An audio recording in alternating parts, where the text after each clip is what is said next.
Hey, there we go. All right. This lecture, Tuesday's lecture is over the Congress of Vienna, which takes place at the end of the Napoleonic Wars. Napoleon is going to be ousted from Europe, and the powers that be of Europe want to make sure that something like a Napoleon never happens again.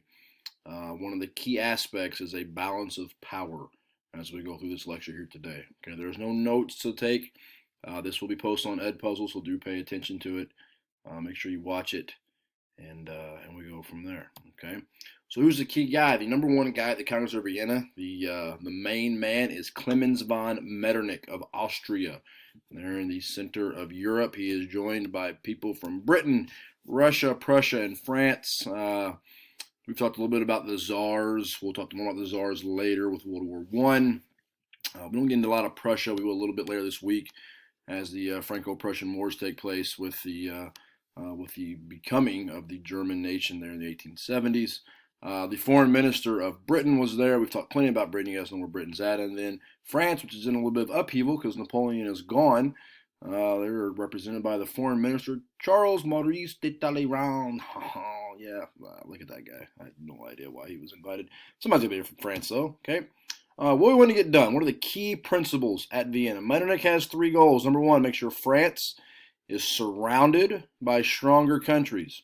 Okay, that way they cannot just invade and take over a weaker nation. Okay, number two, this is key here, the balance of power. We don't want any one country to become too big. That one country can then start to take over. Then you have another major large-scale European war. We don't want to see that happen. Okay, and number three, we want to get back to the royal families, okay, back on the thrones here. Restore legitimacy, very conservative approach. Go back to the way it had been. Kind of take the French Revolutionary ideas from 1789 with the overthrowing of the Bastille until the end of Napoleon. Excuse me, holy cow. Until 1815. It's 5 o'clock. You think I should be up by 5 o'clock? I'm just tired.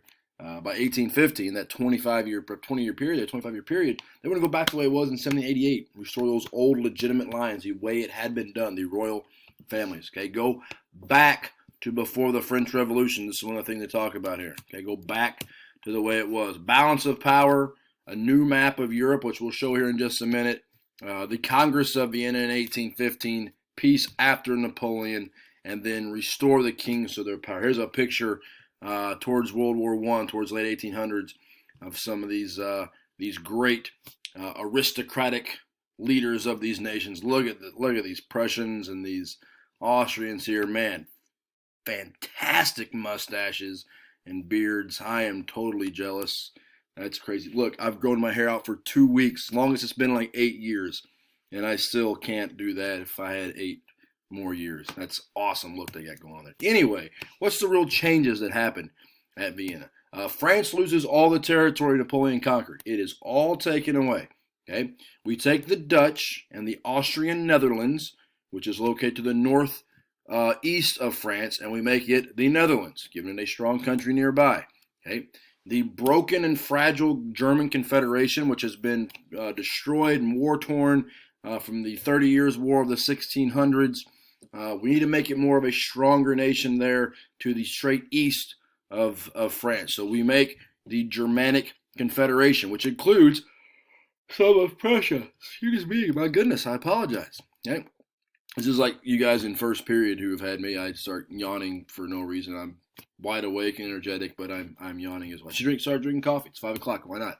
Switzerland, to the southeast of France, will become an independent nation, which is important. The independence of Switzerland, when we talk World War I and World War II, they're always independent. They never get involved in those things.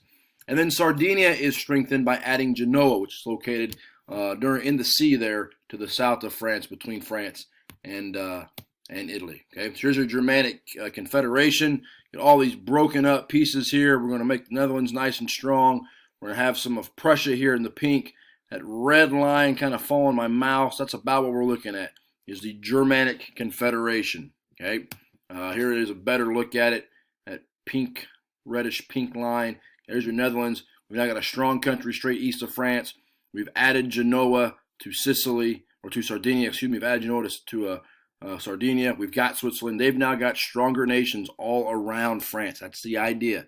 Okay, we've got strong nations around France. That's what we're wanting to do here at the Congress of Vienna. Okay, what are the results? The results were these three guys in tights were dancing. Not exactly.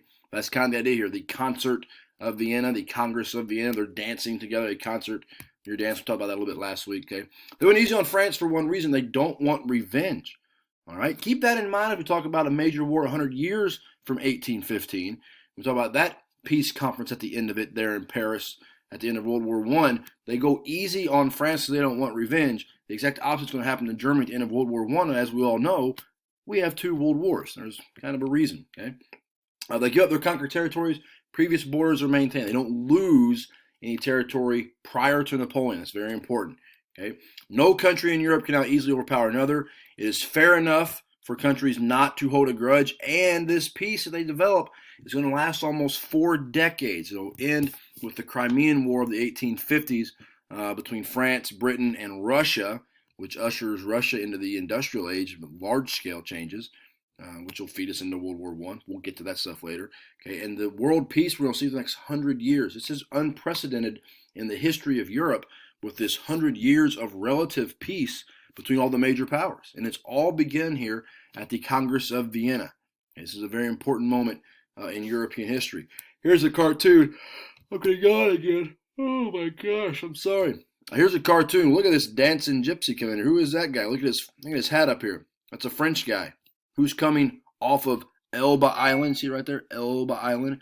And jumping back onto France. This is Napoleon. During the Congress of Vienna, Napoleon comes back for 100 days, trying to win back his rightful spot there in French history to become the French leader. He's ultimately defeated at the Battle of Waterloo, and from there, Napoleon is sent to St. Helena in the middle of the Atlantic Ocean, never heard from again politically. You've got these guys here, these leaders of the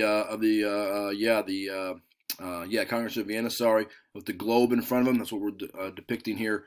The leaders of Europe trying to map out the world, map out Europe. Napoleon comes back and fights him again from going on Elba. I don't know why he's in those tights, though.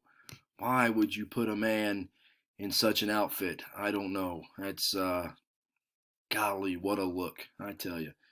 Prom, well, next year, not this year. Prom, though, guys, coming up. Might want to get you a date wearing that. You've really done something or paid her a lot of money to go to a date with you, because you would look rather foolish. Okay, that's real quick, real short and sweet, kind of like me. That's the Congress of Vienna.